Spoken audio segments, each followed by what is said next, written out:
everybody, I hope y'all are doing well. I hope y'all are having a great day today. I just finished my morning walk and I thought that we would have a little talk. So out here, I usually walk about 30 minutes a day, and it's my intention to start doing walk and talks, which is just videos where I'm walking, doing my morning exercise, and I have my camera and I'm talking. So I'm hoping that that will be something that we can incorporate into our channel and start doing that on a weekly or maybe even daily basis. We'll see. I walk on a daily basis, but I don't know how often I'll be able to get the videos out. But I'm going to make it my intentions to kind of film while I'm out here and just kind of talk to y'all because it's a nice relaxing time to do so. So today I wanted to talk about unlearning. And so unlearning is something that, you know, we hear about, but it's not something that anybody really wants to admit to or say, hey, I'm in the process of unlearning things.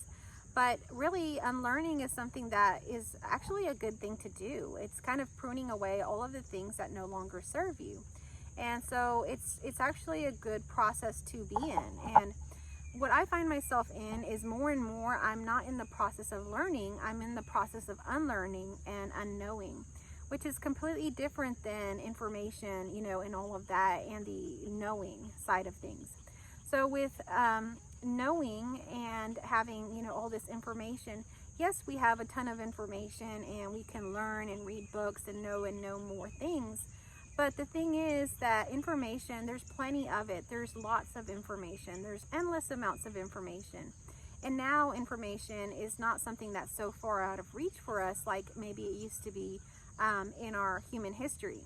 Information is right at our fingertips with our phones, and even greater than that, now we have things like AI and other kind of technology advancements that really can get all the information and condense it down into, you know, really what we need to know and give us all of that information. So basically we have all these basically aids kind of helping us to decipher through all of this information and really know what we need to know.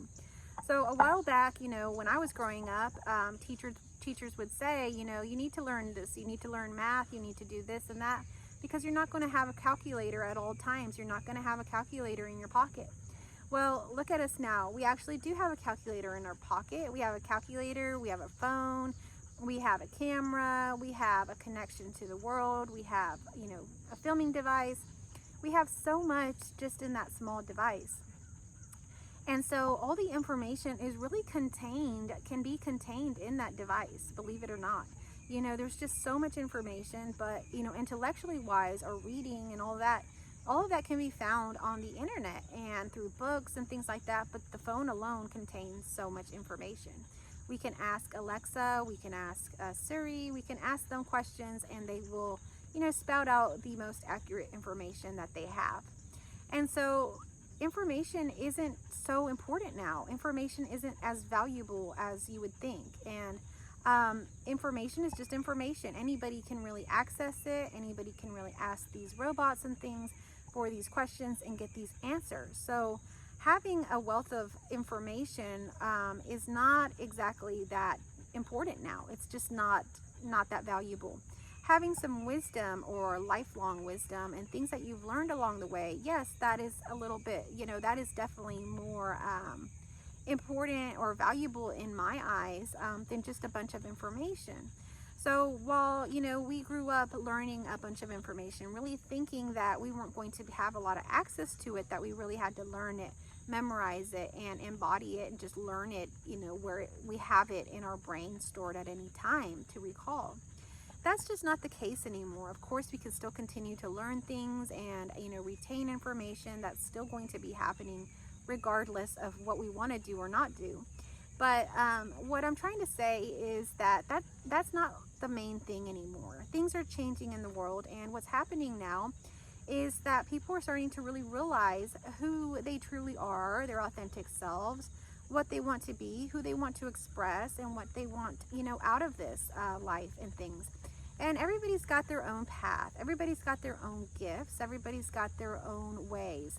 And so there's many ways up the mountain, like they say. And so we all just kind of got to go our own ways, whatever feels right. You know, my husband's a car guy. He goes and does all kinds of car stuff. So that's his path. And in that path, there's a lot of things that he learns. There's a lot of things that he does that are very much equal, or even, even along the spiritual journey that happened with him in the car world, that happened with me, in a different realm, maybe in the human nature realm where I work, more in psychology. And so it doesn't really matter where you're at, what your interests are, what you're resonating with. Life is always just happening, and it's bringing you along these journeys of learning and beauty, and everything has its lessons within it. There's no way that you're going to escape life. Life is going to meet you, whether you are engaged with it or not. It's going to get your attention at some point.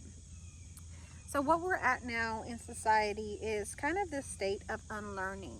And so when I talk about unlearning, a while back I talked about a quote, and I think it was by Michelangelo, and they asked him how did he create the statue of David, and he said the statue of David had always been there. He had this big stone, and David was always there. He just had to know how to sculpt and prune away everything that was not David, and then David was there. So essentially that's what we're doing when we're unlearning. What we are truly, our true self, our authentic and absolute self is here. We're like this stone that we're here. This is the stone, and there's all these pieces to the stone, and the stone feels very solid, very hard. It doesn't seem that the stone is anything other than the stone. But what's seen is that there is more than just the stone. There is something else there. And so that's what Michelangelo sees. And what I see in people is that there's more to them than just what we're seeing on the outside, and just what we're seeing in the behaviors and the neurosis and psychosis and things that happen for people. What I see when someone comes in really suffering with mental illness or some kind of problem is I see their true essence, and I click into that, and I tap into that, and I can see their true, authentic, divine nature, and I know that that is there. And so I have no doubt in working with that person, knowing that underneath all of that trauma and all of those mechanisms and coping mechanisms and unhealthy coping mechanisms that they've adopted throughout life, underneath all of that is really truly this beautiful divine essence that is the expression of infinity that's trying to express itself through that person.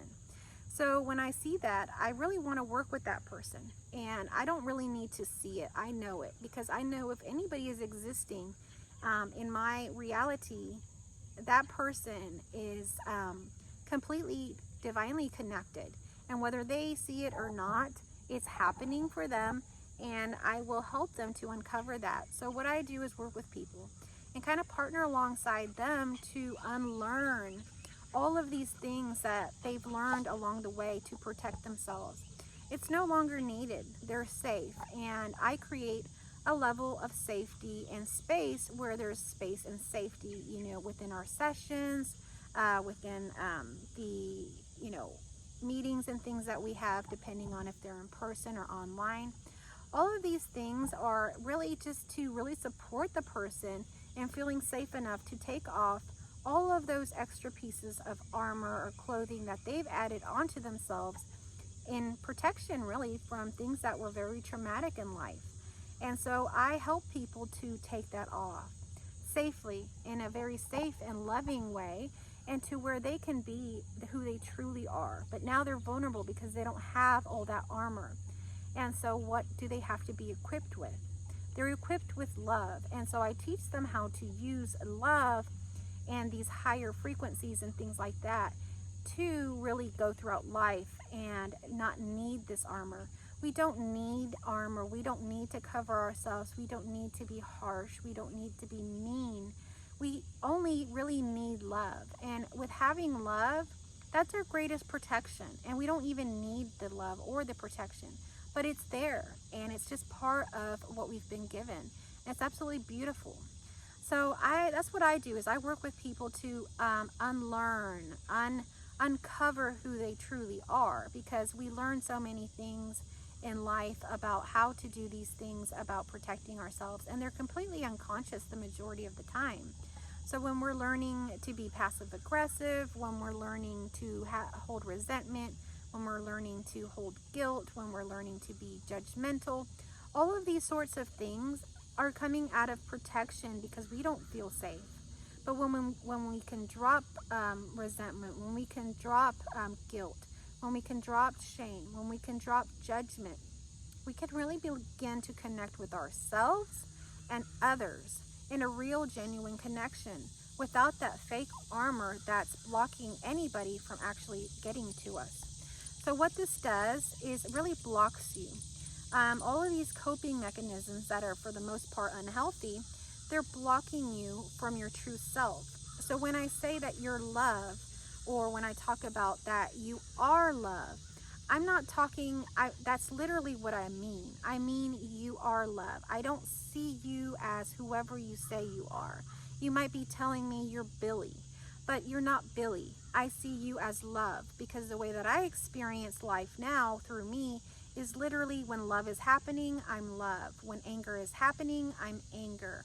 When sadness is happening, I'm sadness. It's just sadness happening through this vessel, but it's happening through everything. It's just in our field. It's not literally happening within the body or within this person that's just limited to this body. It feels that way, but that's not the true way that things are happening. So that's my experience, and that's why when I speak to others, I speak to them in the way that I see it. So if I see them as love, they are love. They are experiencing and they are maybe expressing love, then at that moment they are love. They are not Billy. Billy is just something that they've added onto themselves. It's something that they have to unlearn. What you are is not your name. What you are is not, where you came from, what you did, what you haven't done. All these things are not who you truly are. That is the divine expression of your infinite self expressing in this particular way at this particular time.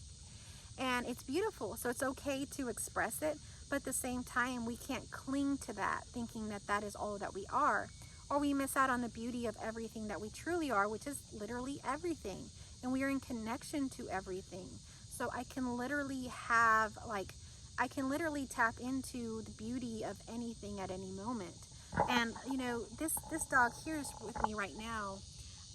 If we could get him on camera. And so, he's here just laying here, and it's hard for me to get him on camera this way. But I'm in connection with him. I can feel him. I can feel his energies. He's here with me. When I talk to him, he knows. I can, even with my energies, begin to feel like I want him to move, or I can begin to feel like, okay, I'm going to get up. I'm going to start moving. Let's go. I can begin to do that even without moving, and he'll know. And so that's just how divinely connected you could be to anything, really. And it just takes time and the recognition of what you truly are. And what I mean by time, it's not actual physical time. It's just the patience of being in the moment, of taking the time to really look, to really feel, to really know the other animal, the other person, the tree, whatever. Because what I noticed prior to my shift is that I wasn't spending a lot of time, and it wasn't really necessarily time. I hate to use that word. It's not time. I guess you could call it attention. I wasn't spending the attention with everything in my life, so I was missing out on so much of its beauty and so much of its gifts and so much of its superpowers because I wasn't spending that much time with it.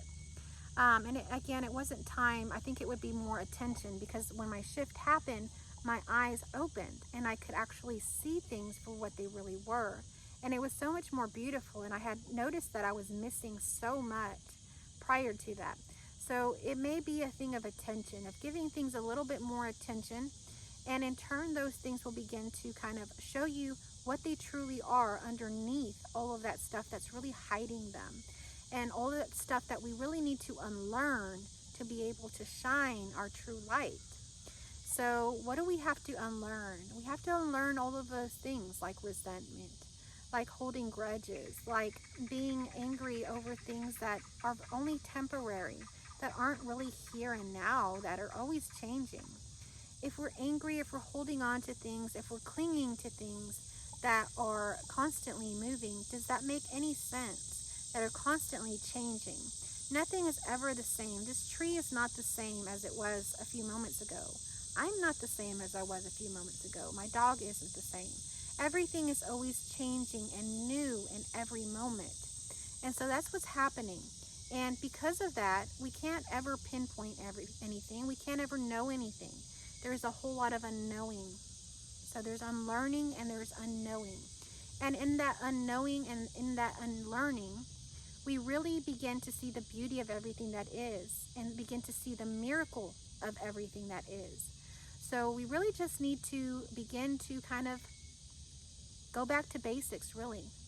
When we're children, we're like sponges. We're constantly taking in information, and that's literally how we are. We're like sponges. Children literally take in everything. They take in all the verbal information that they're hearing auditory-wise. They take in everything visually, and they, mimic it back, or they model it back to you.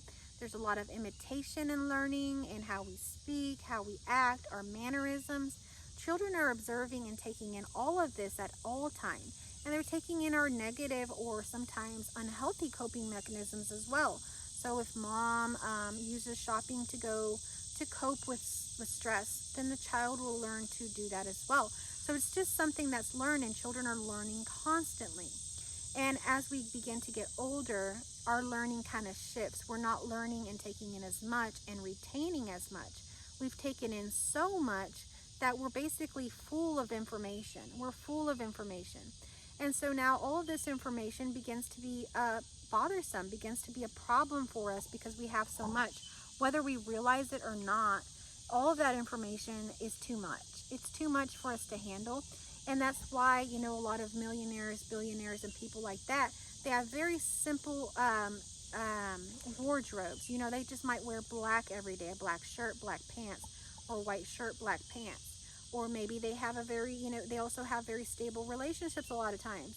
They have very stable routines and things like that. Because the mind and the brain, doesn't want to be caught up with all of these details. We want to be in doing. We want to be in the process of doing things. And when we're in the mind, we're thinking up and doing so many things that are really unnecessary. If we just let life happen, life happens without us having to think up all of these things. There is no past. There is no future. There's just this moment and everything that's happening within it. And everything is already contained here in this moment. So there's nothing to go back to, nothing to go to. Everything is here. So when we realize that, the magic of this moment opens up. And everything you've ever wanted to experience in this moment, let's say you're studying a ladybug, everything you've ever wanted to experience in studying that ladybug becomes real. It opens itself to you, and you see infinity in that ladybug. But you have to be still. You have to be in that moment. You have to realize that everything is contained in this moment. There's nothing in your head that you can recall, that you can think up, that's going to enhance or make this moment better. It's already happening. It's already been done. It's already here. And it's perfect, and it has so much to offer you if we only get out of the way. So we have to learn to get out of our way. We have to learn to unlearn some of these ways of being that we've learned. Where before maybe we might see a ladybug and we have the ladybug in our palm, and we've learned and we've thought that, okay, when we have a ladybug, we need to take a picture of it and post it on social media. Well, yeah, that's one thing that you could do. But the other thing you can do is just be in that moment of not capturing that moment, not trying to retain that moment, not trying to get anything out of that moment, but having total unconditional love with that moment and saying, hey, I don't care if I don't get anything out of this. I'm going to spend some time in this moment and see what it has to offer me. What if it does have something to offer me? So in that, you begin to observe the ladybug, and magic will begin to happen. It always does. So this is how we're invited to play. This is how we're invited to see the miracles of life. And it's just happening naturally for us. But what happens is our mind gets in our way. We begin to think thoughts. We begin to think up and recall things from the past about what a ladybug means, where we've seen a ladybug before, and whether we're conscious of it or not, this is happening. We're actually recalling everything we can ever think of a ladybug in order to be with that ladybug in that moment. And sometimes that's useful because let's say that we've had a memory or we've had an experience with a ladybug where the ladybug has been poisonous or gotten us sick, then it is actually very useful for us to be able to recall, hey, there's danger. And so now the brain is signaling danger, or maybe an emotion of fear comes up. That's a signal. I'm not saying to ignore your signals or anything that's actually naturally occurring. You want to pay attention to everything that's happening. But if you're finding yourself just constantly, like they say, in your head and not experiencing the actual moment, then you're missing out from the main story here, the main piece, because the brain is only a distraction to what is actually happening. So I just kind of wanted to share that with you, and that's just the very beginnings of unlearning. If you want to really unlearn things, if you really want to experience playfulness, if you really want to experience these things, and you feel that there are things that have been added on to you that you have to unlearn or you have to let go of, then that is what I do. I partner with people, that's my job, to help them unlearn these things, to help them move through life in a more smooth way, kind of like an architect or a guide or something like that. We can design our own lives. We can be the ones that choose what we like and what we don't like and how our experiences go. Everything is happening from within. We hold that power. We have that power, and most of us are walking around completely unconscious to that. So we are not tapped into that, and we're not actually engaging with life and playing with life in the way that we could be. We're just very much on the surface level, barely toying with life, where there's so much more to be had. So if you're interested in unlearning, if you're interested in having a partner through that process, if you're noticing that you have a lot that you want to unlearn, or you want a partner through this process, I do one-on-one sessions, and I would encourage you to reach out to me if that is calling to you. So these little chit chats are just meant to kind of open up topics.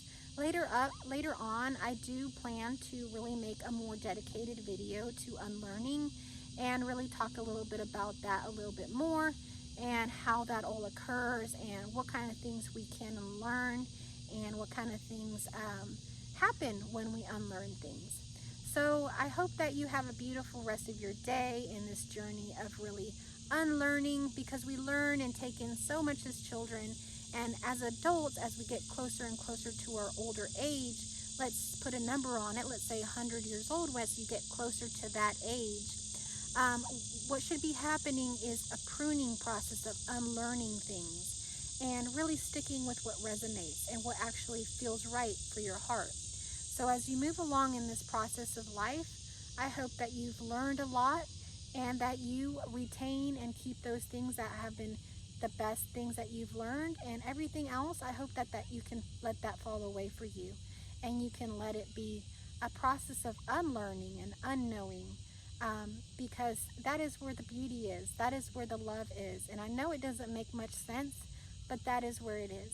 So much love to you all. If you like this video, please give it a thumbs up. If you're new here and you like this kind of content, I really encourage you and invite you to subscribe to my channel. And I want to thank all my subscribers and all my viewers for tuning in today. Thank you so much for watching.